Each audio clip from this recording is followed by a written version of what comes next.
दोस्तों, स्वागत है आपका हमारे चैनल पे। आज हम बात करेंगे एक ऐसी कहानी जो दिल छू जाएगी और दिमाग को हिला देगी। एक अफ्रीकन मैन, या यूं कहो दो केनियन इनोवेटर्स, डेविड गाथू और मोजेस कियूना ने बनाया है एक एआई पावर्ड प्रोस्थेटिक आर्म जो यूएस के इंजीनियर्स को शॉक कर गया। टाइटल सुन के ही गूज बम्स आ गए ना। पूरी दुनिया के इंजीनियर देखते रह गए। This African man's AI prosthetics shocked US engineers. ये कहानी है पैशन, इनोवेशन और इम्पॉसिबल को पॉसिबल करने की।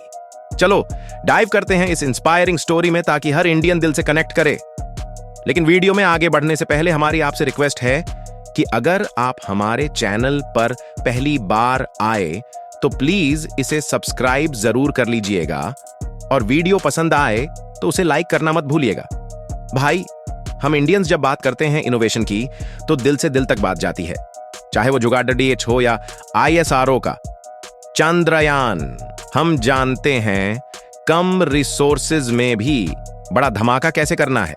आज हम ऐसी ही एक कहानी सुनाएंगे अफ्रीका से, जहां दो बंदे बिना किसी बड़े फंडिंग के बना रहे हैं एआई प्रोस्थेटिक्स जो दुनिया के इंजीनियर्स को बोल रहे हैं, देखो ये है असली गेम चेंजर। ये स्टोरी सिर्फ टेक की नहीं बल्कि होप और डिटर्मिनेशन की है। तो रेडी हो? चलो शुरू करते हैं।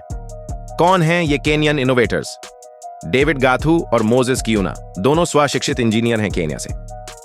इनका पृष्ठभूमि कोई फैंसी डिग्री नहीं, कोई बड़ा लैब नहीं, बस एक छोटा सा वर्कशॉप और दिल में जोश। इन्होंने एक एआई पावर्ड बायोरोबोटिक प्रोस्थेटिक आर्म बनाया जो ब्रेन सिग्नल से कंट्रोल होता है। हाँ, सही सुना, ब्रेन सिग्नल्स। ये प्रोस्थेटिक आर्म एम्प्यूटीज के लिए है जो अफ्रीका में बहुत बड़ी प्रॉब्लम है।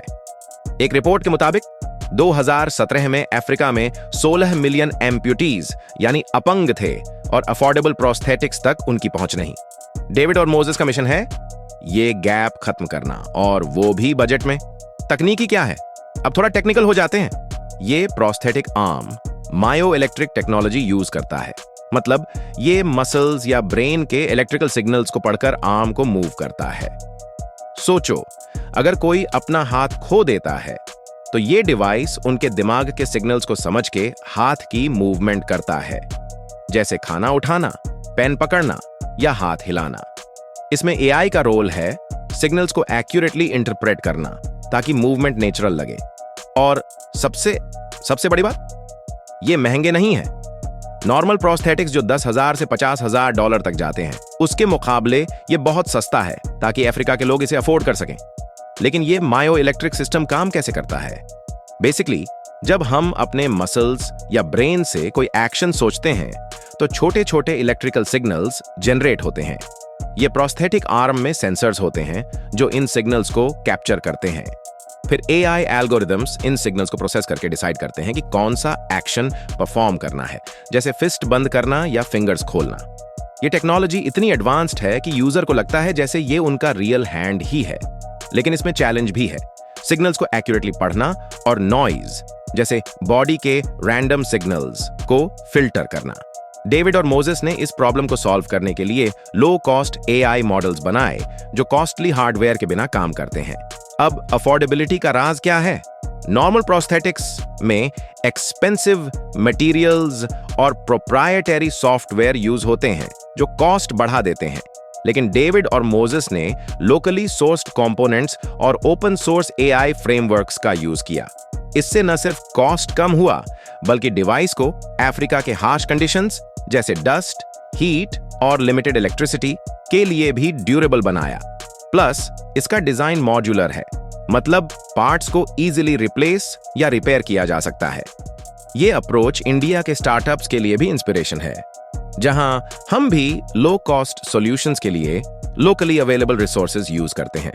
चलिए अब बात करते हैं कि ये दुनिया भर के सारे इंजीनियर इतना शॉक्ड क्यों हो गए ये देख करके। अब सवाल ये कि दुनिया भर के इंजीनियर्स आखिर शॉक क्यों हुए?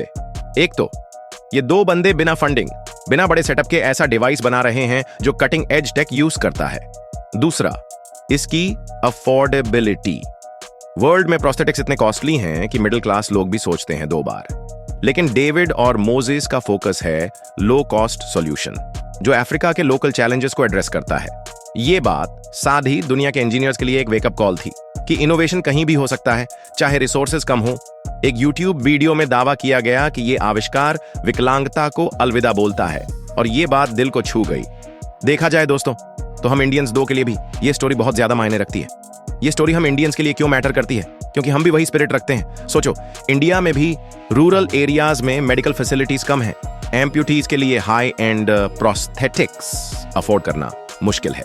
हमारे यहाँ भी स्टार्टअप्स जैसे जायपुर फुट हैं जो लो कॉस्ट प्रोस्थेटिक्स बनाते हैं। डेविड और मोजेस की तरह हम भी लिमिटेड रिसोर्सेज में वर्ल्ड क्लास सॉल्यूशंस बनाते हैं। इस स्टोरी से हमें इंस्पिरेशन मिलती है कि छोटे शहरों या गांव से भी ग्लोबल इंपैक्ट वाला काम हो सकता है। लेकिन दोस्तों, हर बड़ी कहानी के साथ थोड़ी कंट्रोवर्सी भी होती है। कुछ ऑनलाइन डिस्कशंस जैसे रेडिट पे ये बोलते हैं कि ये प्रोस्थेटिक शायद उतना एडवांस्ड नहीं जितना क्लेम किया जा रहा है। एक यूजर ने कहा कि ये prop for a low budget movie लगता है क्योंकि इसमें रैंडम एलईडीज, सर्किट बोर्ड्स और थिएट्रिकल एलिमेंट्स हैं। उनका डाउट है कि ये प्रैक्टिकल यूज के लिए नहीं बल्कि शो ऑफ के लिए बनाया गया। एक और कमेंट में कहा गया कि इसका एक्सप्लेनेशन न्यूरोसाइंस के लिए मीम बन सकता है। ये डाउट्स इंपॉर्टेंट है क्योंकि साइंस में स्क्रूटनी जरूरी है, लेकिन इसका दूसरा साइड भी देखो। अफ्रीका में रिसोर्सेज कम हैं और डेविड और मोजेस ने जो किया वो भी शून्य फंडिंग के साथ। अगर थोड़ी सी एग्जैजरेशन है तो भी उनका विजन और एफर्ट इंस्पायरिंग है। इंडिया में भी जब स्टार्टअप्स शुरू होते हैं तो परफेक्ट नहीं होते, लेकिन धीरे धीरे इंप्रूव करते हैं। शायद ये प्रोस्थेटिक भी अभी अर्ली स्टेज में है और फ्यूचर में और बेहतर होगा। अब बात करते हैं इंपैक्ट की। ये प्रोस्थेटिक आर्म अभी प्रोटोटाइप स्टेज में है, लेकिन इसका पोटेंशियल बड़ा है। अफ्रीका में जहां मेडिकल इंफ्रास्ट्रक्चर कम है, ऐसा लो कॉस्ट डिवाइस एम्प्यूटीज को नया जीवन दे सकता है। सोचो, एक किसान जो अपना हाथ खो देता है वो इसके साथ फिर से काम कर सकेगा, या एक बच्चा जो एक्सीडेंट में हाथ गंवाता है वो स्कूल जा सकेगा। ये छोटी छोटी जीत बड़ी होती है। फ्यूचर में अगर ये टेक्नोलॉजी रिफाइन होती है तो ग्लोबल मार्केट में भी जगह बना सकती है। इंडिया जैसे कंट्रीज के लिए भी ये एक मॉडल हो सकता है, अफोर्डेबल, एक्सेसिबल और इफेक्टिव। प्लस एआई का यूज प्रोस्थेटिक्स में अब भी शुरुआत है। आगे जाके हम शायद ऐसे डिवाइसेस देखेंगे जो ब्रेन से डायरेक्टली कनेक्ट होंगे और मूवमेंट बिल्कुल नेचुरल होगा। एक छोटा सा मैसेज हम यहां पर शेयर करना चाहेंगे। दोस्तों, ये कहानी सिर्फ टेक की नहीं बल्कि हिम्मत की है। डेविड और मोजेस ने दिखा दिया कि अगर दिल में जुनून हो तो दुनिया बदली जा सकती है। हम इंडियंस के लिए ये एक रिमाइंडर है, चाहे कितने भी चैलेंजेस हो, अपना आइडिया चेस करो। हो सकता है तुम्हारा स्टार्टअप या इन्वेंशन भी किसी दिन दुनिया को शॉक दे। और हाँ, अगर तुम्हें लगता है ये प्रोस्थेटिक रियल है या ओवर हाइप्ड, तो कमेंट में जरूर बताना। हमें सुनना पसंद है। अगर ये स्टोरी पसंद आई तो वीडियो को लाइक करो, चैनल को सब्सक्राइब करो और बेल आइकॉन दबाओ ताकि ऐसी इंस्पायरिंग स्टोरीज आप तक पहुंचती रहें। अपने दोस्तों के साथ शेयर करो और बताओ क्या लगता है, क्या ये एआई प्रोस्थेटिक फ्यूचर बदल सकता है? मिलते हैं नेक्स्ट वीडियो में। तब तक कीप इनोवेटिंग, कीप शाइनिंग। नमस्ते।